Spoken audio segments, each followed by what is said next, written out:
Discuss చేసి immediate గా ఆ స్కీమ్ ద్వారా చేయిస్తాం. ఈ లోపు మార్కెట్ యార్డ్లలో పెద్ద ఎత్తున పంట తరలించుకుంటారు, వాళ్ళ పరిస్థితి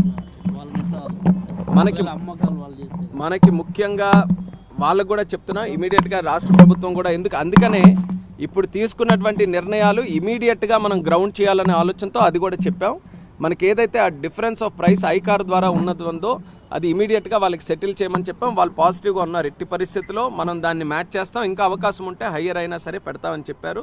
సో పాజిటివ్ గా ఉంది కాబట్టి ఇమీడియట్ గా గ్రౌండ్ చేస్తే మీరు ఏదైతే ఇప్పుడు మార్కెట్ లో జరుగుతున్నటువంటి విషయాలు చెప్తున్నారో అక్కడ ఎక్కువ ప్రాబ్లం లేకుండా జరుగుతుంది. సార్, ఐకార్ ద్వారా ఇప్పుడు ఎంత సపోర్టింగ్ ప్రైస్ వచ్చే అవకాశం? ఐకార్ ద్వారానే మనం పెట్టినటువంటి ప్రైసే ఈ రోజు 11,600 పెట్టాం. ఐకార్కి అది మ్యాచ్ చేయమని చెప్తున్నాం. ఈ రోజు కాస్ట్ ఆఫ్ ప్రొడక్షన్ మేము చాలా పక్కాగా క్యాలిక్యులేట్ చేసాం రైతుల ఒపీనియన్లు తీసుకొని. సో అంత ఉండాలి. ఇంకా అవకాశం ఉంటే లేబర్ కాస్ట్ ఇవన్నీ కూడా ఉన్నాయి. ఇప్పుడు కష్టాల్లో ఉన్నారు. ఏది ఇచ్చిన రూపాయి రైతుకి వెళ్తుంది కాబట్టి అవకాశం ఉంటే దానికన్నా పెంచమన్నాం. సో ఐకార్ ఆ ప్రాసెస్లో ఉంది, పాజిటివ్గా ఉన్నారు, పెంచుతామన్న ప్రాసెస్.